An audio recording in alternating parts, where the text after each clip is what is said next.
Today we're reviewing a Sportsnet article that outlines 5 bold NHL trade deadline predictions written by Ryan Dixon, writer for Sportsnet. We're going to take a look at these trades. I'll give you my thoughts and let you know how realistic I think they are, and we'll do that coming up next.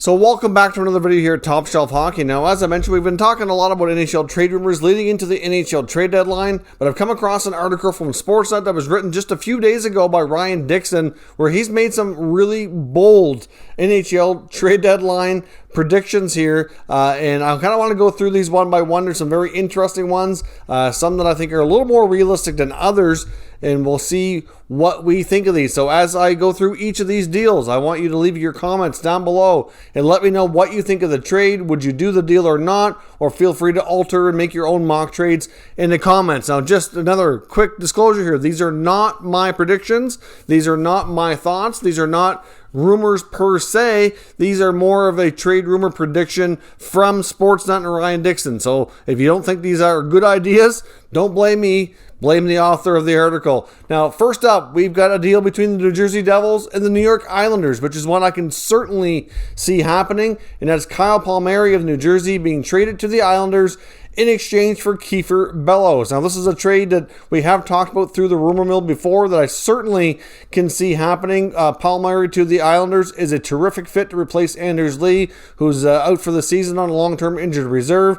There's been a lot of discussions that the Palmieri camp and the Devils are not really getting too close to a contract extension, and it does look more and more likely that he will be traded. So I can see him being a perfect fit. And as I mentioned before, I thought Bellows would be certainly included as part of the package going out. Now, as a rental, 1-for-1 could be a possibility. I wouldn't be shocked if the Islanders had to include maybe a mid-round pick or something as well. I mean, Palmieri's a pretty solid player, so we'll see. But I do like this deal. I think it's pretty realistic. Makes sense for both sides. And let me know what you think in the comment section. Now, next up, we've got the Toronto Maple Leafs. And we know the Leafs have been rumored to do a number of things, whether it be from goaltending to defense to forwards, etc. But one name that he has linked here that we haven't really talked about before is the Leafs acquiring Connor Garland from the Arizona Coyotes. Now, we know they really want to go after somebody who's like ideally a top 6 or at least a top 9 type of forward, somebody who can play maybe similar to like a Zach Hyman or have a bit of an offensive upside, but still responsible and can dig in the corners and be a hardworking kind of player. I mean, I can see Garland maybe being a good fit that way. He kind of flies under the radar with the Coyotes being in Arizona, not getting a lot of the mainstream attention in the media, especially up here in Canada, but he's been a very productive player on a team that doesn't score a ton of goals. Could he be a good fit? Maybe. I guess the argument here in the article as well is that he's on a very, very cheap contract. I mean, long term, he's certainly going to need a raise in the not too distant future here. He's a pending restricted free agent, so certainly going to need a raise effective next year, but obviously Garland would be a player that would probably fit okay with the Leafs. Now, the package going to Arizona in this proposed trades includes 2020 first-rounder Rodion Amirov. We also have prospect Nick Abruzes and 2021 second-round pick. So that's 3 pieces going for Garland. They get themselves a pretty solid prospect, a lower-level prospect, and then a draft pick. So, I mean, that's not too bad for compensation for the Coyotes to kind of restock the cupboards.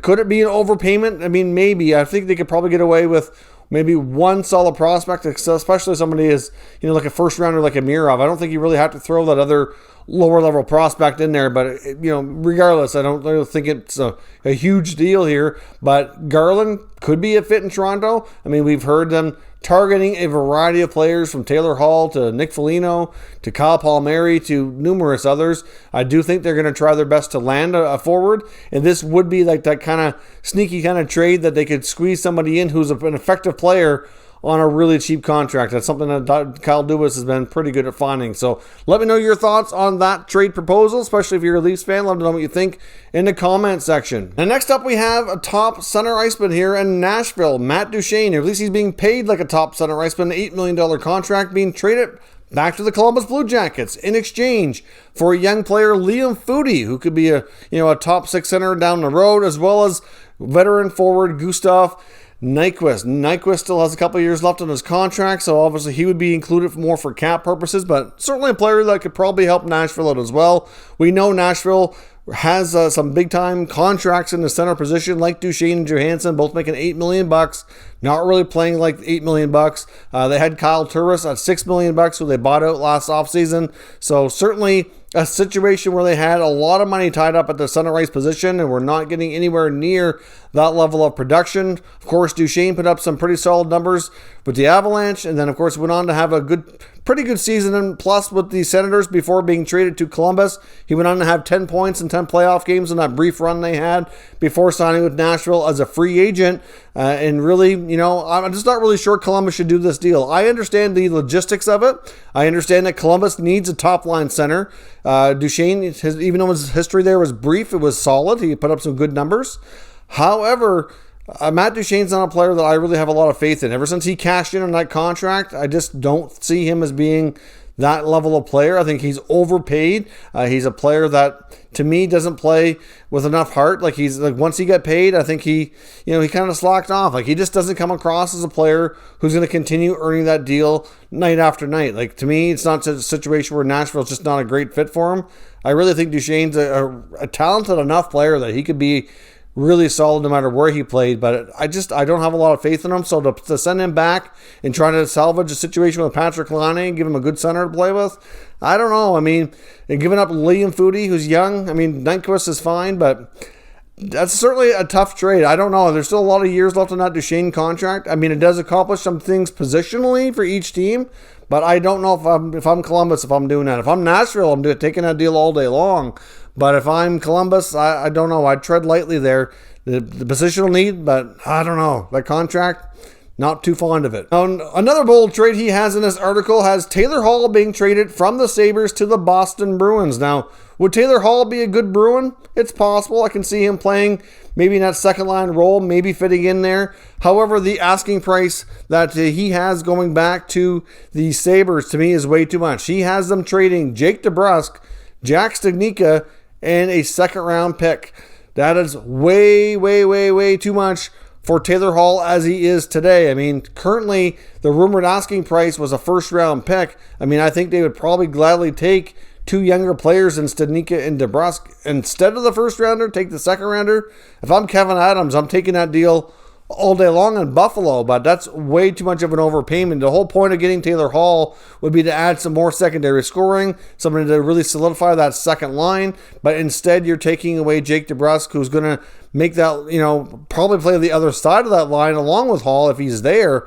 But to me, and you get Jack Studnicka, who's a really solid young player, I just don't see the point in that deal at all, and I don't like the return for Boston. That's too much of an overpayment. If they could get away with either one of those players and a pick, maybe, but I don't know. I wouldn't want to be giving up on Studnicka for sure. If I'm Boston, I think I'm open to trading Jake. But I think if I'm trading Jake DeBrusk, I want a player a little bit younger than Taylor Hall, somebody who I can keep more than just as a rental, and somebody who's, a little bit more consistent lately. He hasn't exactly had a great past couple of years. He's been hurt. I'll take Taylor Hall for the right price as a rental in Boston, but I'm not giving up nearly anywhere near that much for my future of the franchise. So let me know what you think, especially if you're a Bruins fan down below. Now, the last bold prediction trade he makes here has Nashville trading top right shot defenseman Ryan Ellis to the Winnipeg Jets. That would be a huge pickup for Winnipeg. They could certainly benefit from a guy like Ryan Ellis to really make that top D pair and a top 4D, especially in Winnipeg, that much stronger. Although you might be able to argue they might prefer a left side D, but still, Ellis is a really solid guy. It'd be hard to pass up. The asking price going back, though, to Nashville that he has in this article includes 2020 first-rounder Cole Perfetti, forward Matthew Perreault, and a 2022 third-round selection. The Perreault part is really for cap reasons. Obviously, he has to go if they're going to make any big acquisitions. The pick is fine. Little bit not sure about trading Cole Perfetti. I would think that Nashville might want a defenseman in return. You might have to give up Ville Heinola or Sami Niku.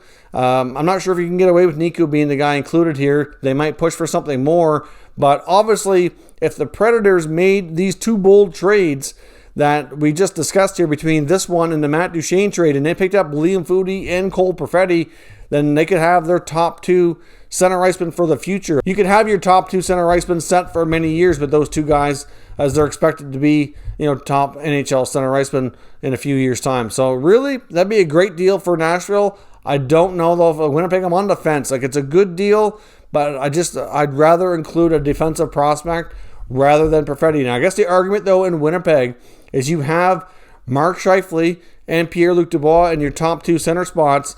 It might be tough for Perfetti to really turn into being a top six center. They really get an opportunity, but you know what? At this point, he's just been drafted. No guarantee he's going to be a center. He could be a winger. He's a really smart player. He's got a good shot. Maybe the wing is better for Perfetti. So I would really be cautious with trading this player.